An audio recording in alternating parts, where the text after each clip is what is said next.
Puji syukur kehadirat Allah Subhanahu wa taala yang telah memberikan kita kesempatan dan kesehatan bagi kita semua sehingga kita dapat menghadiri dan berkumpul di ruangan ini pada hari Senin tanggal 4 Agustus 2025 dalam rangka ujian promosi sarjana strata 1 mahasiswa Fakultas Pertanian.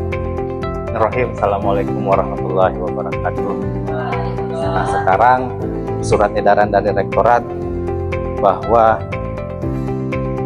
yang dulunya kita melaksanakan ujian proposal, ujian hasil, dan ujian skripsi 3 kali dulu. Sekarang di edarannya ini yang baru, dan ini juga bisa diinformasikan kepada kerabat, keluarga, teman di masyarakat bahwa di Unika hanya melaksanakan 2 kali ujian, yaitu ujian proposal dan ujian skripsi. Nah, jadi sebenarnya di promosi ini bukan lagi namanya ujian. Kenapa? Karena tidak ada tanya jawab. Hanya memberikan kesempatan kepada audiens, kalau ada yang ingin disanggah, ada yang ingin memberikan masukan, silakan. Tapi untuk melakukan tanya jawab tidak ada lagi. Kenapa saya bilang tidak ada lagi? Karena tidak ada format penilaian. Yang biasanya kalau ujian kita proposal, hasil, dan skripsi yang dahulu itu ada format penilaian, tapi ini sudah tidak ada. Ujian promosi ini adalah untuk memberikan energi baru, kebaharuan, dan tidak melanggar undang-undang, sudah dikaji. Jadi dari yayasan, rektorat, direktur LPM dan LPM semua mengkaji bahwa tidak ada kesalahan pada saat kita melaksanakan seperti ujian promosi. Bismillahirrahmanirrahim.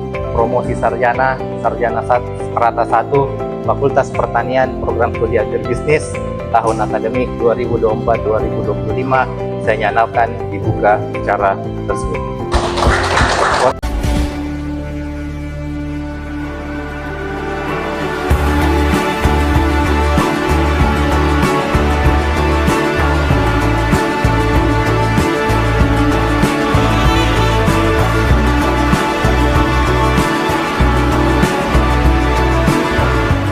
Baik, izinkan saya untuk memaparkan hasil penelitian skripsi saya dengan berjudul Analisis Rantai Pasok Pemasaran Kakao di Desa Tadui, Kecamatan Mamuju, Kabupaten Mamuju.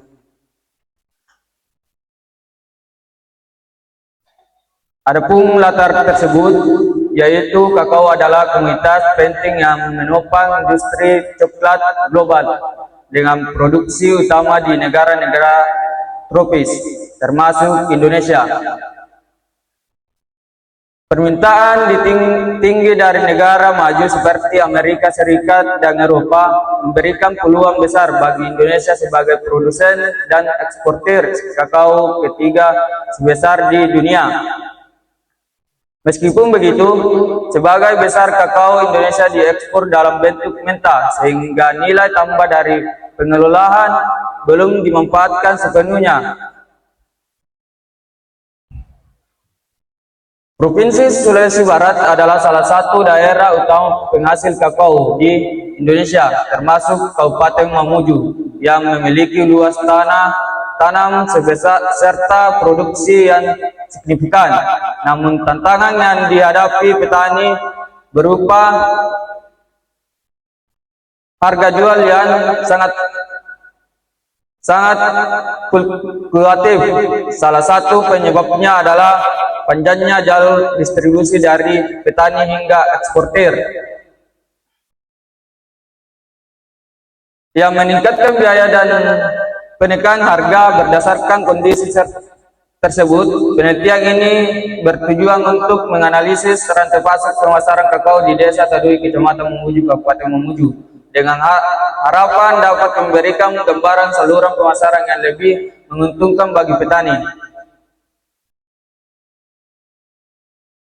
Adapun rumusan masalah tersebut, yaitu bagaimana rantai pasok pemasaran kakao di Desa Tadui, Kecamatan Mamuju, Kabupaten Mamuju, dan bagaimana margin dan efisiensi rantai pasok pemasaran kakao di Desa Tadui, Kecamatan Mamuju, Kabupaten Mamuju.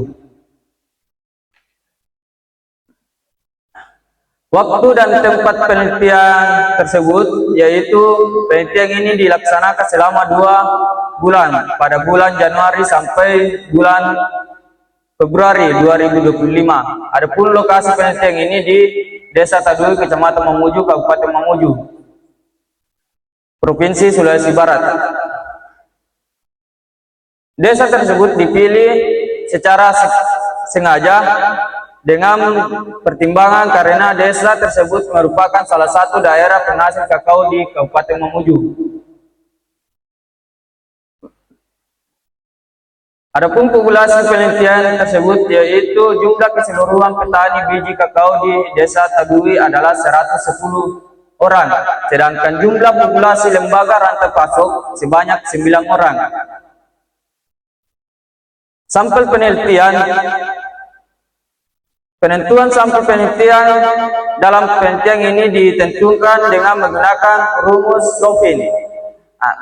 Berdasarkan rumus Slovin, jumlah sampel yang diperlukan adalah 22 orang petani.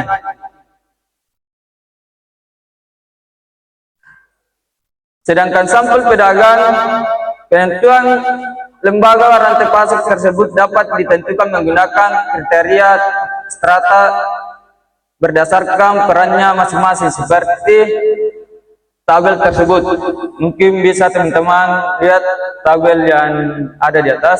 Ada yang petani tingkat desa ada 3 responden, pedagang tingkat kecamatan 2 responden, dan pedagang besar 4 responden.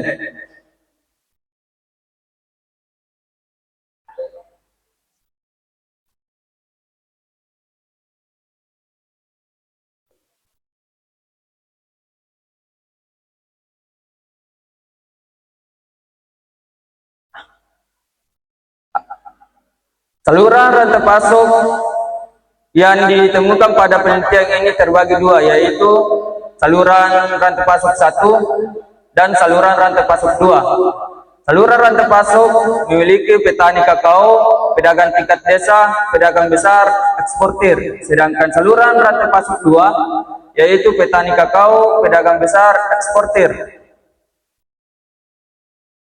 Adapun margin pemasaran. Saluran rantai pasok 1, petani kakao, harga jual seharga 125.000 per kilo. Distribusi 69,44% tertinggi. Pedagang tingkat desa, harga beli seharga 125.000 1 kilo. Harga jual seharga 150.000 1 kilo. Biaya seharga 9.100 1 kilo. Keuntungan seharga 15.900 1 kilo. Distribusi margin 13,89%. Sedangkan pedagang besar memiliki harga beli seharga 150.000 1 kilo. Sedangkan harga jual seharga 180.000 1 kilo. Biaya seharga 11.650 1 kilo. Keuntungan seharga 19.950.000 1 kilo. Distribusi margin 16.060%.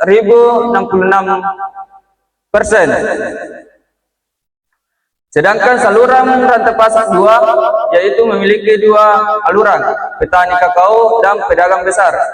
Petani kakao harga jual seharga 135.000 per kilo. Distribusi margin 75%. Lebih tinggi dari saluran 1. Pedagang besar biaya seharga 15.000 1 kilo. Harga beli seharga 135.000 1 kilo. Harga jual seharga 180.000 1 kilo. Keuntungan seharga 30.000 1 kilo. Margin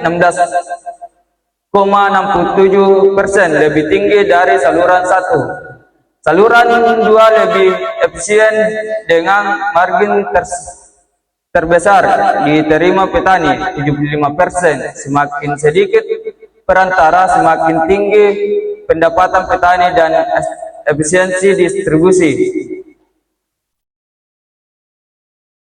Adapun pemerser, saluran 2 memberikan pemerser lebih tinggi 75% dibandingkan saluran 1 69,44%. Ini menunjukkan bahwa saluran yang lebih pendek memberikan porsi harga jual lebih besar kepada petani sehingga lebih tinggi pendapatan bagi mereka. Adapun efisiensi pemasaran, saluran 2 lebih efisien 25% dibandingkan saluran 1 30,55%. Biaya pemasaran lebih rendah karena jumlah perantara lebih sedikit, membuat distribusi lebih hemat dan efektif. Adapun kesimpulan tersebut kesimpulan dan saran yaitu saluran pemasaran 2 lebih menguntungkan dan efisien bagi petani karena melibatkan lebih sedikit perantara, biaya lebih rendah, margin lebih kecil, dan pemerser lebih tinggi dibandingkan saluran 1.